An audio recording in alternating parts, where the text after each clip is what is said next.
Hello, everyone. Welcome to back to the Christian Music Bros with Brendan Burke. I'm your host, Brendan Burke, and it's great to see you all here again.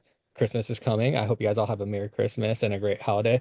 This episode is probably going to record after Christmas, but I'm just going to wish you all a Merry Christmas. Thank you for another year of support in 2025. I mean, 2024. We're coming into 2025, and this is going to be the last episode of the 2024 calendar year, but it might be up after 2024. So I just thank you for support for another year.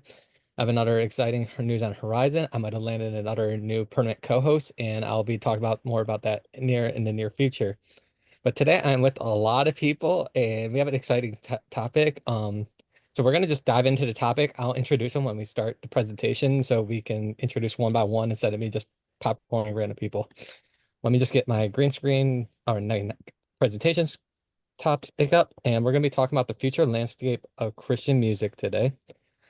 We know, as we know, Christian music is evolving into like more independent, I think, in my opinion, more serious topics. And we're going to just talk about a couple of new themes, artists, and everything. So, with that being said, we're going to get started. Just give me a second to get this presentation on. Whoops, wrong button. Not the share button. Crap. I hate screen sharing. But so we're the future landscape of Christian music. And this is the Christian Music Bros podcast. If you're watching today's agenda, we're gonna have a quick overview of what we're gonna be talking about, where the genre we think the genre is going, where the genre is, then where it's going, then the radio play and streaming. Like how is that relevant? Is it radio play irrelevant, or is it more relevant nowadays? A little bit of songwriting and a conclusion. Like I said, I'm Brendan. I'm the host of this Christian Music Bros podcast. I'm here also with Kelly Elena, so I'm gonna let Kelly introduce herself very quick. Hi, I'm Kelly Lena. I'm excited to be here and discuss my thoughts on the Christian music industry. And thanks for joining in, Kelly. It's great to have you back on the channel after probably like almost a full year because you were here at towards like February. Yeah.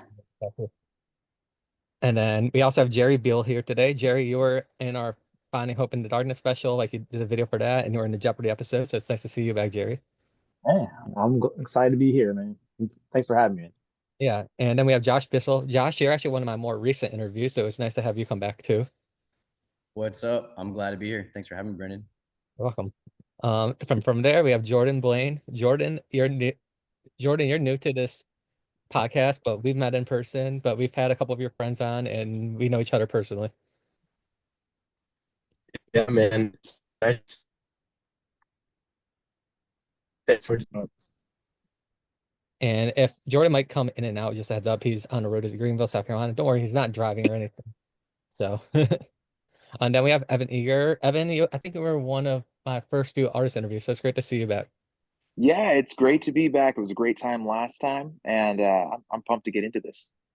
And then Rachel Jeanette is going to be joining us. She was on the podcast here back in like May, so April/May. I ran into her in Nashville when I was in Nashville last February. She's a really cool actress and singer. Chandler Lettner said he might pop into, and you remember Chandler was on the podcast recently as well. And then we also have Jacob Adam Davis. Jacob, it's great to see you back. I still haven't posted an episode with you yet, but this is your second time on the podcast as well. Yeah, man, it's great to be back. I'm excited to be here. For those that don't know, I'm a singer-songwriter. I'm also an adjunct professor for Visible Music College. I've been leading worship and writing songs for 19 years, so I'm excited to talk about the Christian music industry with these lovely people here today.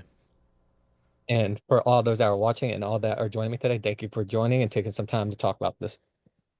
This is really wordy. I'm not going to read this verbatim, but biggest thing is that the landscape of the Christian music has been changing a lot. It's been blending with a amount of modern and old units. There's a lot of technology that we consume. The music changing, streaming is changing, radio play is changing, and we're just hope to talk a little bit about what is changing in that industry. Does anyone have anything they want to say before we dive in with the first point?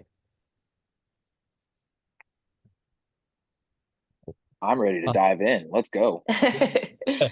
Like that attitude. Our first point is where the genre is currently. So does anyone have any thoughts like where we'd see in the genre? Like right now I'm seeing a lot of saying like it's been a big worship year for CCM, and then there's been a lot of pop year. It's like been a worship pop year, in my opinion. That's where the landscape is currently. Anyone want to start? Just dive right in. I'll go, I guess. I'm seeing a lot of like rap and hip hop. You know, you've got Forrest Frank, which is pretty cool, and then you've got all these collaborations happening, and I think that's awesome. And I can't rap, but if I could, I would totally jump in on that. We should get you to rap on this podcast. Man, let Right? somebody work with me. I'm here. I'll totally do it. Yeah, I agree. Like, I think Force Frank, Josiah Quinn, they're like making the big like names in this landscape, and I feel like that's going to be my next slide or my next one topic where I think Christian music is heading towards. And like, I agree with the rap. I think the rap scene has grown like 100% in this past year and everything. Hannah Ja Barr, that's another good name. Hannah Barr's doing a really good job too. Hannah Barr is a great artist as well. If you Mhm. ever listen to Hannah, I would checking Hannah. She's also nominated for a Lee Love Award. So if you're voting for the Lee Love Awards sponsored by New Release Today, like ran by New Release Today, I recommend checking out Hannah as well. And hey, look, Rachel's here. Well, just take a minute to introduce Rachel. Hello, Rachel. Hey, how's it going? It's good. We just got done. And everyone, this is Rachel Jeanette. Rachel was on the podcast here in April, May, like we just talked. We just went over intro, so I'm introducing you now. Oh, well, thanks for having me. You're welcome. We were talking about where the genre is currently, and we were just talking about to Kelly. Does anyone else want to say anything? I think it's Well, the dethrone year is how I would describe it. So, and I say that because, and this might get more into your kind of your next point, Brendan. Um, but just taking a look at not just the top 20, I went through Spotify yesterday. I went and looked at all the billboards, just trying to understand everything and make Mhm. sure I was prepared for today. But a lot of what I saw, and I'll probably say more with some of the other questions, is I think you're seeing the resurgence of innovation in Christian music. So even with a lot of the top 20 folks, and this is more music theory oriented, we're getting away from 1564, which I'm really happy about. I've been tired of it.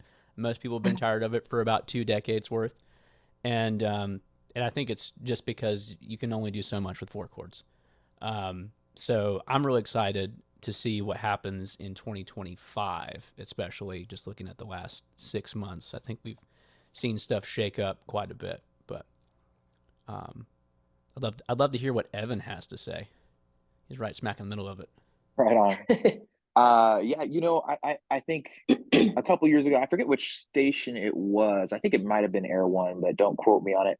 They did that big survey and they found out that, radio listeners really wanted worship and they weren't really interested in other Christian genres, and it really threw everything on its head because I know that there were labels that were trying to begin investing in exciting new waves of pop in Christian. And so I think we went through a few years where it was a struggle to do anything but worship, because that was concretely proven to, worship was concretely proven to be what people were mostly interested in a few years back. And that really made it hard for anyone not in that genre.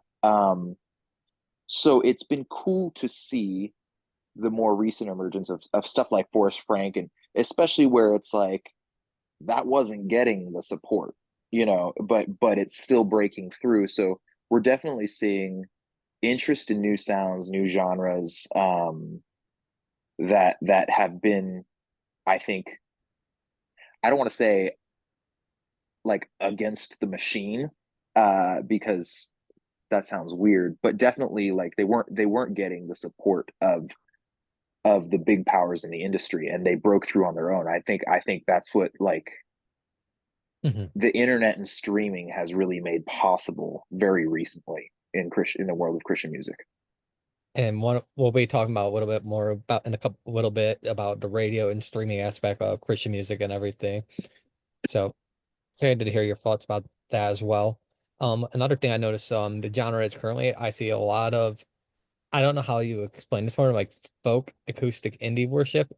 So you're looking at stuff like Chris Redsma and like Josiah Queen, Josh, your stuff like stuff like your album and everything. Can you tell us a little bit? Does it, Josh? You kind of agree with that? You see more and more the like acoustic indie folk scene. Yeah, for sure. I mean, obviously, guys like Chris Renson have been doing it for a while. And maybe it's just become a little more mainstream to people. But I do think that you have like a generation. I've been talking to people even just about like Josiah Clean, for example, because he's just sort of exploded and he has a sound that, and I don't mean this in a negative way. It's just it's not a new sound. Like it's Mumford and Sons, like it's Vance Joy, kind of thing. And but I think like, this like generation of um or like I guess Gen Z or whatever, is like really like loving that. And I think there's like a man that goes even into um the Gen Z generation, I think, is looking for authenticity in a world of kind of inauthenticity when it comes to social media and, putting on a face and just kind of seeing that. They're really looking for that. So I think, the folk Americana sort of genre is really based around authentic lyrics, kind of digging deep, talking about like this is life and this is really what I'm going through, but yet, I'm going to have hope in Jesus, I'm going to live my life for Jesus, that sort of thing. And it's different than the like, the worship side of things. But also it's I don't know, it's just digging into to real life, which I think, this new generation really wants. So And that's true. Another big transition I've been seeing a lot this year is a lot more like pop electronic remixes. Like there's been like I can't think of his name. Is it like Ganatron? I can't think of his name. Does anyone know who I'm talking about? Gregatron? Megatron, yeah. But like I've been seeing him like doing a lot of remix. Sorry, I couldn't pronounce it. Neon Feather, like I've been seeing like a lot of these pop plays of songs. Jordan, you're one of the artists that does a lot of like pop EDM in their style. How have you seen that like since the rise since like the 2020 or 2021? Well, it's kind of funny because I know Air One was brought up earlier, and I was just having a conversation about that with someone. Y'all can hear me, right? Because I know we are driving, so good. Okay, cool. Um, I grew up on Capitol Kings. One of my good friends, Matthew Parker, that was just where a lot of my love for the Christian EDM or just EDM overall came from. And so that was such a core part of how and where my artistry came from. Um, and yeah, to see Air One become more of a worship platform, it's not bad at all. It's a good thing. Like it catered to the time, but I think definitely something that it went away for a while. It was definitely not as much of a focus. And now we see artists like one that I've traveled with a bit more. Jeremy Camp is shifted his sound a bit more to be more pop. A lot of these artists, even who are bigger on radio, are trying to shift their sound to a more pop or like add in EDM drops or do random things to their songs, and they are hitting the radio. Um, I don't know overall the reception for it from the audiences, but it seems like they like it. And so I feel like that is helpful for the cause of like more full on pop EDM type of thing. So one of my ventures as an artist is Believers, BLVRS. And so we do a lot of that stuff. And just to see, how there is that market for it. I love me a good remix. I love a good whatever. So like just a fun upbeat song that can talk about the Mhm. Lord and just share truths about it. And I think I want to bounce off this real quick. I think the other thing and where the genre is, the reason it's doing so well with Gen Z is because people are talking about these things authentically and they aren't just trying to write a hit song. They're letting the hit songs be written by whatever it is they're writing about in whatever genre they're writing about.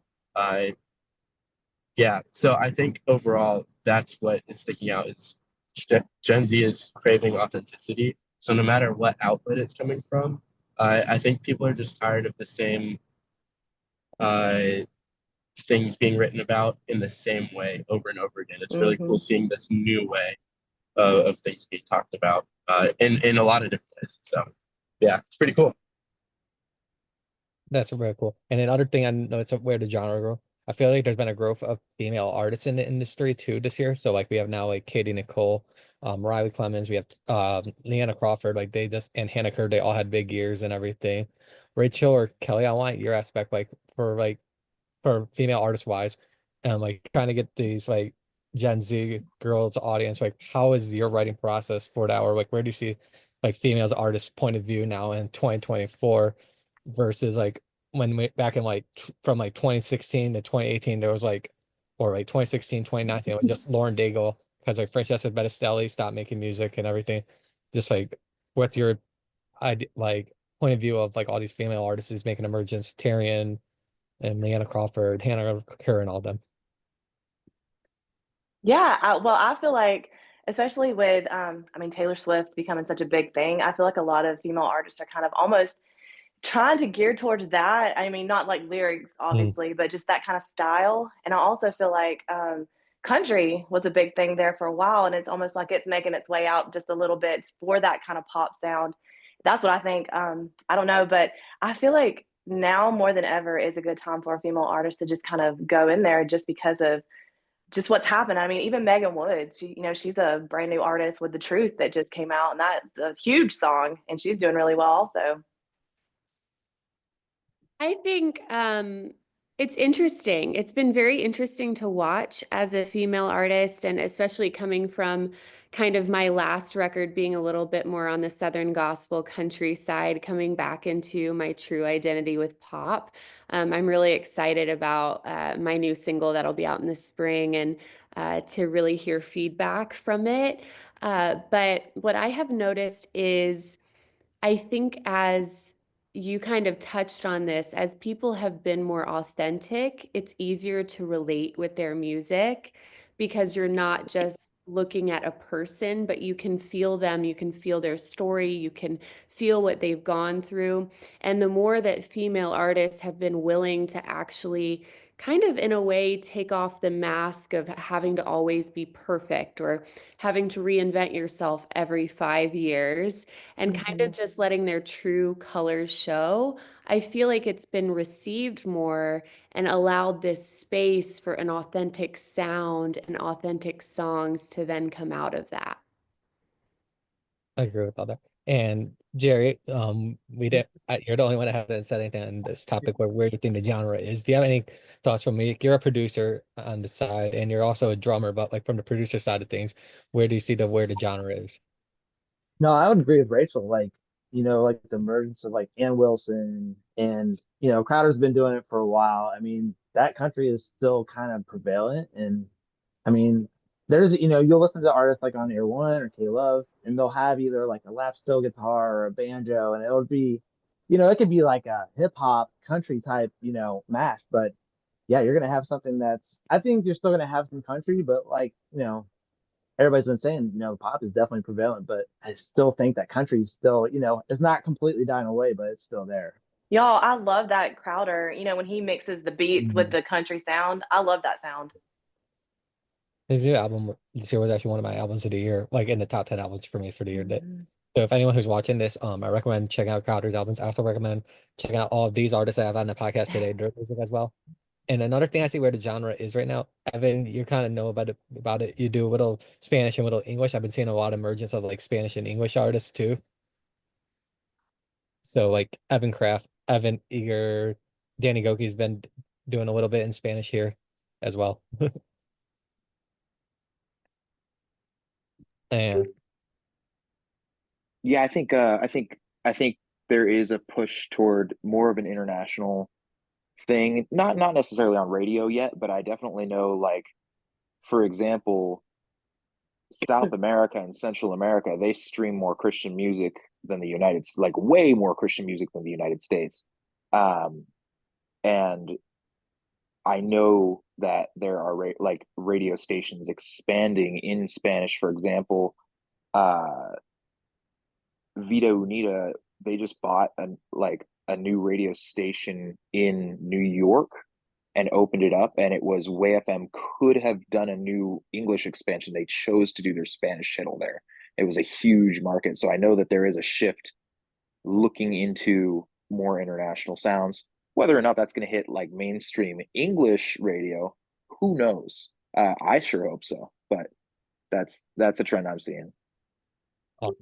Awesome. So that kind of merges in my next point. Where do we think the genre is going? Don't mind my stupid GIF I added here. I just wanted to add something entertaining. So side note, we don't need road, so that GIF is pretty accurate. But does anyone have any thoughts about like where this genre is going? We kind of touched both. We kind of answered this in the last topic, but is there anything?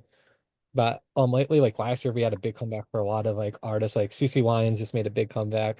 Point of Grace is making a comeback. I see, like you can see a couple more of these older bands coming back. Like I heard rumors that Citizens Way might be reuniting. I see like I'm gonna see. I feel like 25 is gonna be like a big reunion year for a lot of these bands slash artists. I guess I'll go. But even from the mainstream aspect, you're seeing like bands like Creed come back, and they're having these massive tours. And Creed, I mean, was like what 5, 10 years ago was like a punchline. Their music was, but now that it's like this whole new generation just accepting that the early 2000s era music, and I think you're going to see a lot more Christian artists come back. I mean, I think Falling Up is doing. I think they're doing I forget the name of the new group that he was doing, but so you may see them come back. You may see a bunch of other people. So I'd say you should see like probably you'll probably see some old artists come back and then just be relevant once again. I would think, but that's my opinion. Yes, and another way. Sorry, I lost my train of thought for a second. I'm sorry. It happens. There you Another other way I see things going on, I see the more authentic and realness in these albums, like we talked a little bit in the last category. But if as any of you know Josh Wilson, like his mental health album, which was a really good album, I feel like Christian music merging more into like the things people don't want you to say because you're a Christian artist, but I see more people doing more of the serious topic like getting self-help and guidance and stuff like that. I see that making a big comeback like this year. I think that's going to be coming a lot more, do you think, sooner than later? Does anyone have any thoughts on that one? On your comment or on this question here? Just in general, like on the comment first, but yeah, someone else you can bring up, you can go ahead. Yeah, I mean, from what I'm looking at, I think 2025 is a rock alt year and an innovation year. Um, just looking at the stats. So I popped onto Spotify stats for the end of the year, and then I also looked at Statista and some other Mhm. people. And it was interesting to me. Um, the number one genre for America for all streaming platforms and for all media was rock and alternative is by 44%. Um, with pop being a close second, R&B is a third, whereas on Spotify, rock's holding the third place, typically speaking. And I think you see that reflective in the worship hits this year and who won. I mean, most of those 25 hits are pop rock or infused with some kind of innovation. Elevation's record, a lot of the stuff on that record is not 1 5 6 4. There's minor fours, there's flat six and flat sevens. We're getting outside of doing key changes and stuff. So, um, you brought up No Treaty in our podcast the other day as an example, and those guys are friends of mine. They were used to be in a band called The Death of Me, and they're number two on the iTunes metal charts. They dethroned Mariah Carey for like a couple weeks on the overall, um, and they are straight up evangelistic metalcore. I mean, it is early 2010s evangelistic metalcore. So, um, I think that's where we're headed. I hope that's where we're headed. Um, but I'm curious to see how the mainstream is going to respond. Um, Brandon Lake's very accepting and very much a promoter, but we'll see how that handles. I'd love to hear what other people have to say about that. Does anyone have any comments before I post another comment about this genre? I think I would agree. Like I think innovation is a great word. Um, and I think across genres, like Mhm. Worship, I think, still being a really like top genre for Christian music, you know, just even being radio driven, Air One, you know, continuing to grow. But I think hearing this stuff that like Elevation is doing, probably, you know, kind of spearheading that, there's a lot more like desire to do that.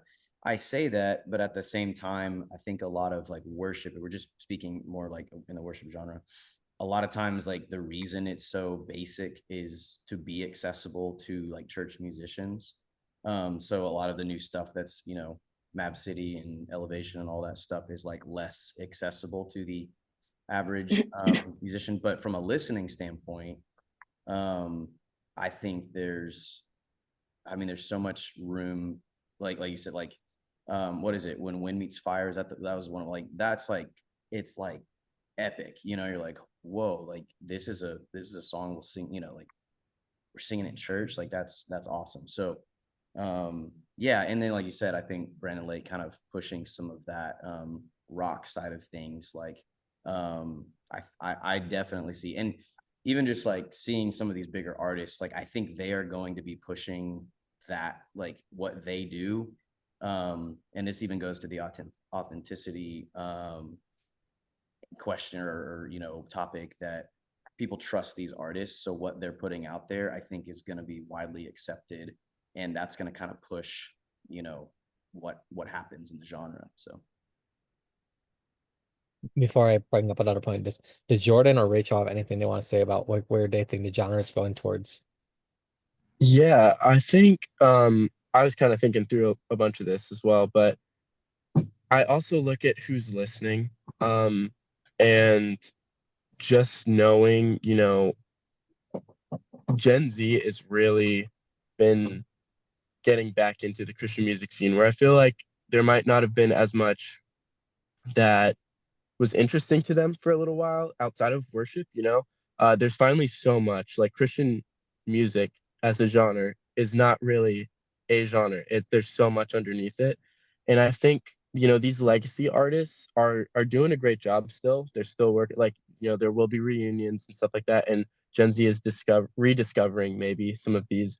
But I do think, honestly, um, you know, we all say it in the Christian music circles, the soccer moms, the people who are, whatever we want to say, the older audience, they are attached to those artists, and that's great. But this younger generation is attached to maybe more of the, like the Forrest Frank, Josiah Queen, that scene, and hopefully a lot of our music is relating to those people because it's so diverse, so different. And so I really see it as consumer is going to help, the consumer will help change the industry. And, you know, radio already is slowing down a little bit. So that might affect some of it as well. But I really see it as, you know, Forrest Frank is playing Bridgestone. Josiah Queen just did a campus nights tour. And, you know, Forrest obviously had a little bit of success before this. So it's hard to call him like fully indie. But Josiah is straight up like out of nowhere. And for them to be doing this and then bringing other people up, like several of my friends, several of the people that maybe I don't know, but I look up to, and I'm just like, these people are doing it. Um, you know, people are really wanting and craving that. And so I think that is the consumer, the Gen Z market is really going to drive a lot of traffic into, I think, some change into what we see the industry being. So I don't know fully what that's going to be. Obviously, it depends on how well current artists or legacy artists adapt. But I think, you know, their audience, the legacy artist audience, will always love them for what they did and what they are still doing. But I do wonder how much that all is going to change over the next few years with Gen Z. So, and Gen Alpha. And Jordan, one of the people kind of like the Josiah Queen that exploded out of nowhere. We both know this person personally, but Bay Turner, look at Bay Turner. Like if you asked me 2 years ago who was Bay Turner, I would have no idea. But now, like, look at Bay, like being with like out with like Maverick City Music and all that. Yeah, hopefully. I mean, I feel like he's got a high ceiling, so we'll see where he goes. But he's just getting But started. he's one of the people that just like exploded out of nowhere in the last like year or two. Rachel or Evan, do you guys have any thoughts on this? Yeah, I'll just jump in. I think it's been interesting to watch just being under my first deal when I was 10 years old to now what has evolved in Christian music. I grew up such a 90s kid, and really Rachel Lampa, Zoe Girl, Point of Grace, Stacey Orico, Plus One, True Vibe. That was really my playlist.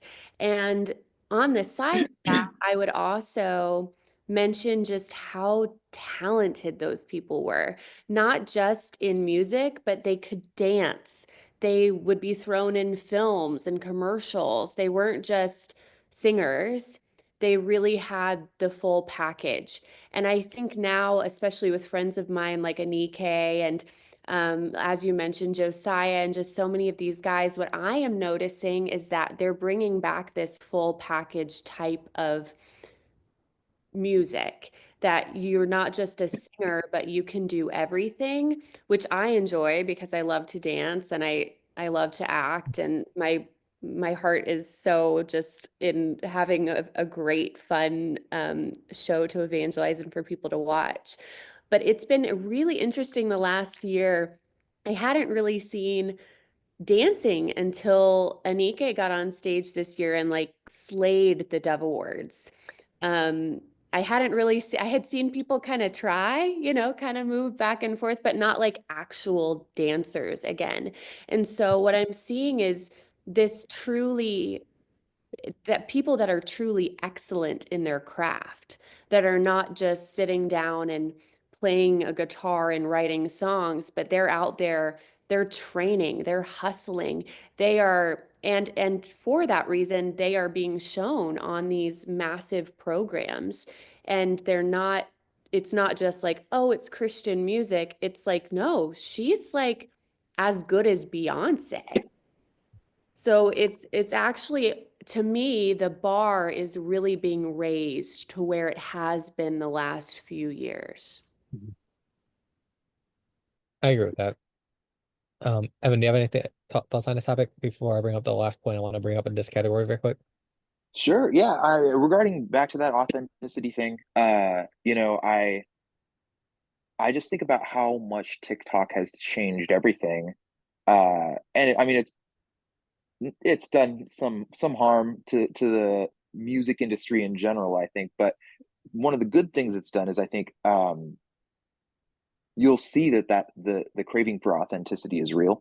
And even in myself, like if I see something that is like professionally produced on TikTok, I keep scrolling real fast. And I'm not saying people are looking for unprofessional sounding music, but I'm saying that there is an element of, oh, this is a big machine churning stuff out that makes people keep scrolling these days, because they are looking for something real. And that I noticed it first in TikTok, and I think it's reflecting in music too, where people want to hear something earnest. They want to hear something that comes from someone's soul rather than something that checked the boxes. And I think that's the trend I'm hoping keeps going. And as much as TikTok can be like an addiction, I think is paved the way for a lot of these artists to be found and discovered and more support. Um, then I have a point for one more point for this, but it kind of leads into the next category. So give me 1 second. This is about radio play and streaming. Um, in my opinion, lately streaming. Have you guys heard of the umbrella? Any of you heard of the umbrella effect of streaming? Has anyone heard of this term? Cool. I feel like that's like a big thing nowadays. I see like artists are putting out single one, then single two, but then they put single one with single two and calling it like the new single EP. And it's put out in third single and then play the same two songs, and then you'll get like 5 or 6 songs, and then they'll call it the EP title or whatever. And I feel like that's a new trend that's been happening a lot in the last 6 months too. Like Brandon Heath released an EP like before he released a full length album, not Neverland, but his album before that, The Ache. He would put out 1 or 2 songs, then he put out another song, then another song, but he would attach those singles to that album. Has anyone else seen that trend with like other artists? Does anyone have any comments about it? Sorry, Yeah, I, absolutely. I That can't see that's all of you on my screen, so I don't know who can unmuting or not. So I apologize. that's no, for sure. That's how I like just released my project this year. And I mean, really this, I mean, it's kind of more of a marketing strategy behind it because it just meant that I had like content the entire year. So rather than releasing one piece of content as an EP, like, okay, I've got 6 songs and I can release it, you know, as one project. Well, I break that into 6 pieces and, I have that across the year. And then, like you said, yeah, like kind of including the last song, because like chances are, like if you're trying to promote one song and somebody goes and listens to that, then they don't hit skip and they just keep playing, and then the next song plays. So you're helping discovery, for your other songs. So it's a cool strategy. And I've been seeing it more. And like with radio, unfortunately, radio has been a big part back in the day. Now I feel like radio's getting pushed out, and you're getting all these new streaming platforms for music. You have like Spotify, Apple, Tidal, even like SoundCloud has been making a big emergence coming back and everything. So what are you guys' thoughts about radio and streaming? Do you think radio's going out of style? Is it like irrelevant nowadays compared to where it was 10 years ago? I think when I look at it, radio is something that, it was really helpful. When I was younger, I didn't have a phone, and so radio was where I went. But then Spotify came around, and then, there's like so many different ways. You just mentioned a bunch of them. So many different ways to stream. So I Mhm. think just because of that, it's radio's time is limited, or maybe even what radio can do is a bit more limited. Also, when you look at it from like what's more beneficial to the artist, I think radio does have benefits for sure, but you have to get like the right song. So radio is really only helpful for the song, not necessarily the project. And so like we were just talking about with streaming and like how you release, if you drop a full album, chances are most people won't hear all but the one song that you decided to put on the release radar or the one song you decided to promote. I follow a lot of people. Not all of them are like Christian artists with like John Michael Howell, Connor Price, Nick P, a bunch of these people, and they release weekly. And I might not check out all of their songs, and I'm not saying everyone has to release weekly either. That's something that's a lot, but um, what their reasoning is behind that is, if we put all this on an album, kind of what I just said. Not everyone will hear this, but you do singles. It's something that they can promote quickly, and then they can promote it even more efficiently because they don't have to promote 12 songs at one time. They can promote one by one. And so I think overall, just being a bit more strategic, it's allowing for more planning, more time between releases, and it doesn't have to be just this huge push all at once. Albums are still great. So, splitting it up, maybe doing like 5 or 6 singles and then the rest on there, that's great. There's a bunch of different approaches, but I think now that the age of straight up albums is kind of over unless you have some huge success, like with radio, or you're like uh, Taylor Swift, Tori Kelly, I don't know, all these people. And even Tori Kelly dropped an EP with a bunch of singles before she dropped her main album. So I think we see that both in mainstream and Christian music, especially with independent artists. Like, I think streaming does a lot more than radio, at least these days. I agree with their thoughts. Anyone else have any agree with anything? Wait, sorry, Yeah, Jordan. I'll talk about if that's okay. I'll talk about radio.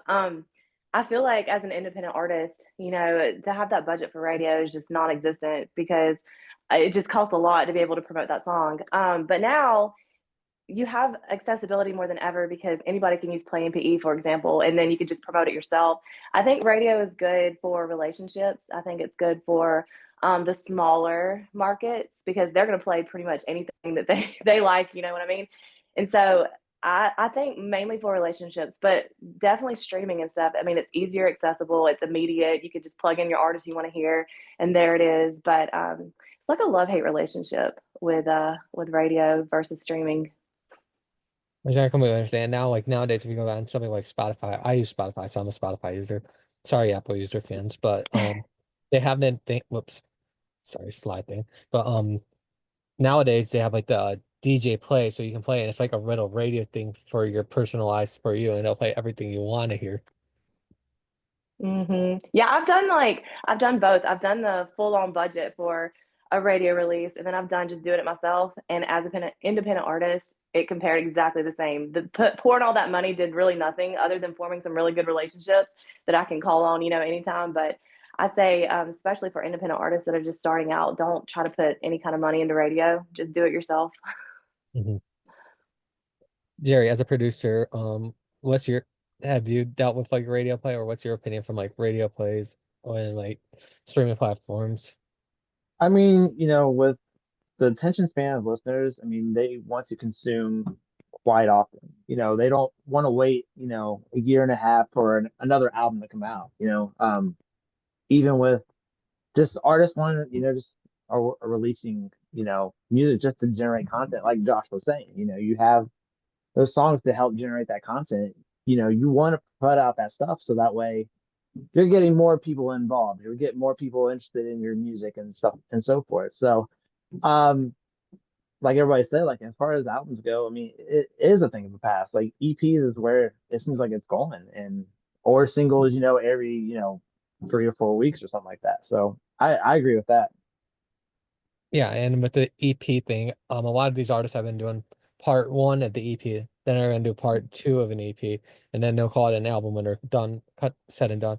Like one of the examples I have on top of my head right now, it's kind of outdated, but in like 2017, it's not really outdated if you know what I mean, but like that was like 8 years ago.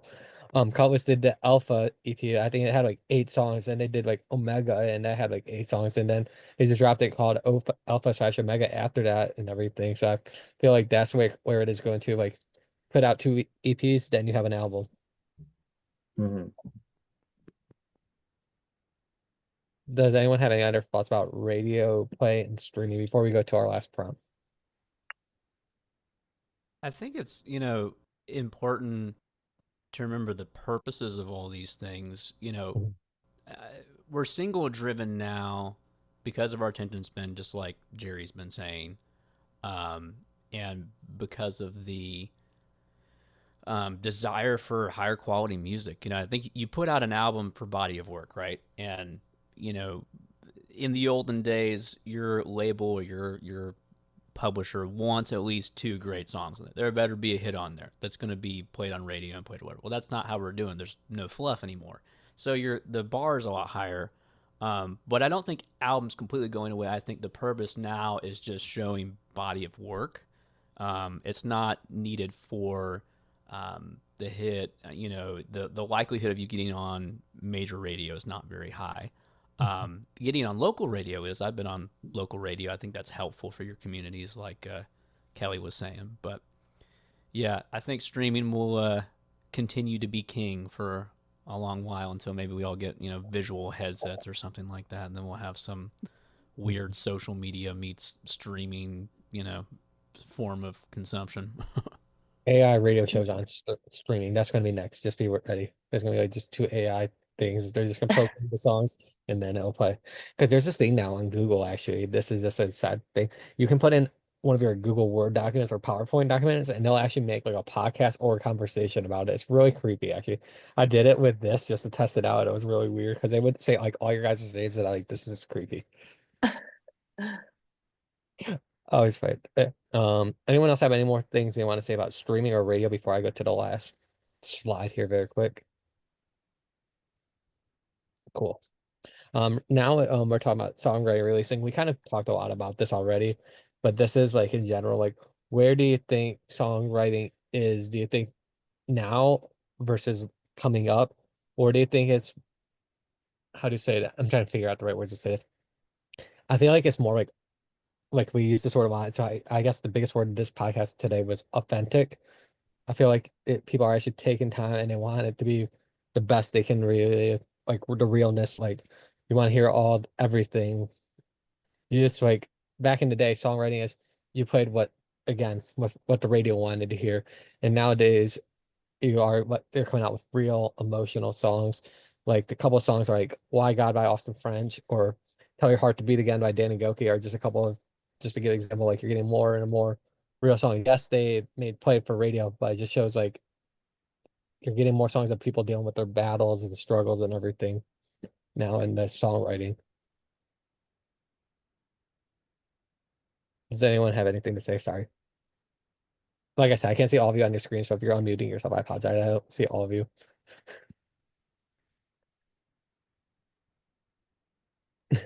I think it's kind of like what Jacob was saying just now. People are more focused on, well, maybe not always. Some people are more focused on the single, um, and writing just whatever the single based type of thing. But I do think, you know, as an artist who writes albums and stuff, I want my stuff to be coherent. I don't just want the song to speak. I want the project to speak. So some artists, it depends which way you go. Um, for songwriting, some people are really good at just writing those singles. Mhm. But I think it's really cool because I think I touched on it earlier and a few other people did as well. We've seen a lot of what the hits are made of, and I I don't want to use this term in a bad way, but it's like it can feel regurgitated, like a lot of the same stuff said in the same way, with the same chords, and just a lot of the same. And I think not. I do think there's ways that this new wave of music or whatever, even just all of Christian music, can fall into that, no matter what the genre is. But I think I love seeing the again authenticity. It seems like that's a big word that we keep throwing around here because it's true.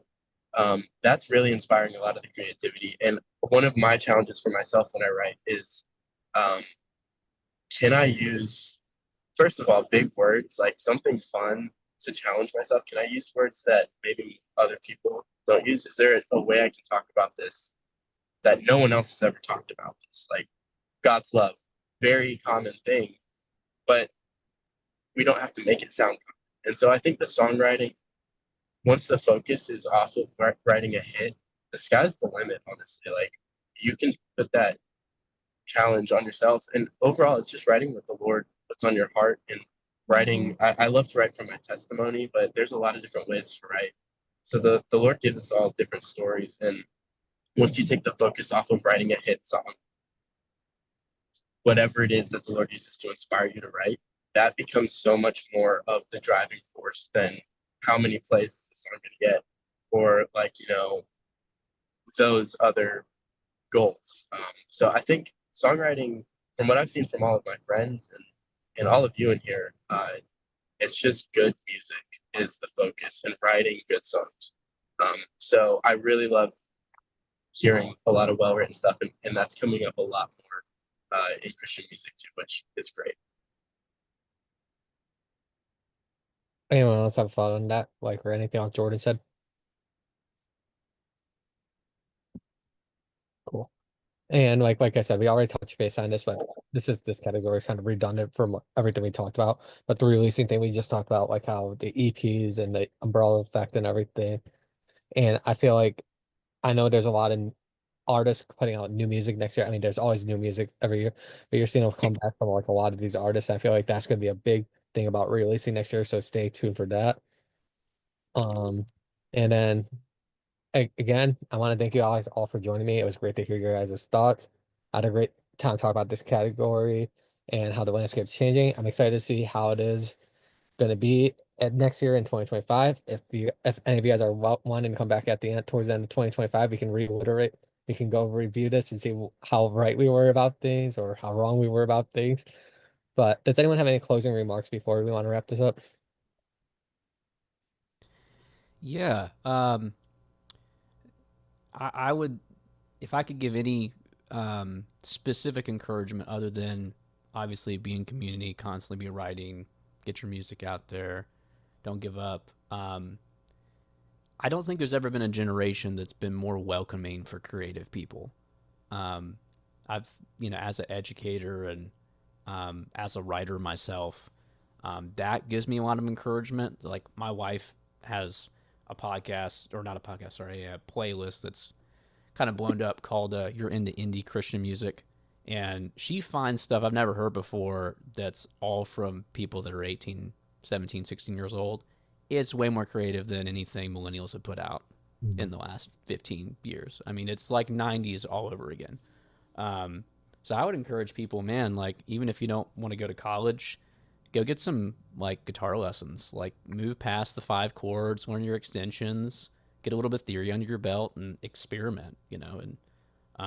And I think maybe to break down the authentic bit when we say that, I think most people on this in this room, the Zoom room would agree. We're talking about being you, the real you. Like, what is your story? What do you have to say? Like, what music are you really into? Um, I think that's what people want to hear, not another like Katie Nicole copycat or a David Leonard copycat or a YouTube copycat or a Hillsong copycat. Like, do your thing, man. You want to learn Mando, learn Mando. You want to learn Hammer Dulcimer, learn Hammer Dulcimer. Do the thing. And being unique, don't give up. That's like some of my advice. The more unique sounding, the better, in my opinion. I just like different unique sounding aspects of music. Anyone else have any closing thoughts before I wrap this up?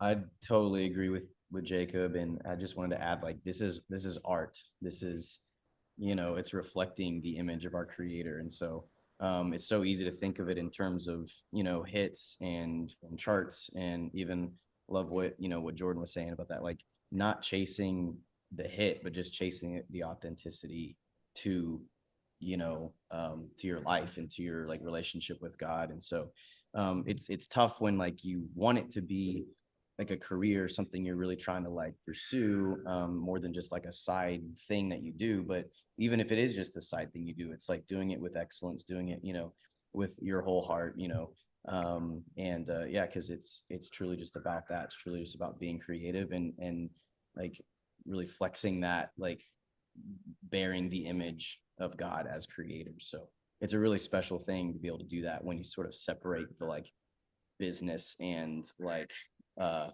striving and chasing part of it, which so easily gets involved in it. But I think that's why it's like a daily reminder to be like, this is why I'm doing this. This is why I'm showing up to write and to release and to promote and all that sort of thing. It's to fulfill the Great Commission. So yeah. Yeah. Thank you, Fought. And thank you to everyone that joined me today. I appreciate every single one of you taking time to meet with me even right before the holidays, because I know holidays can be a busy season. For those who are watching, make sure to follow all these artists and their music journey. I know some of them might be putting out new music next year, and always check out for events with them. It was great to see you all. Check out the podcast. Thank you for the support for another year, and we'll see you next year on the podcast. Take care, everyone.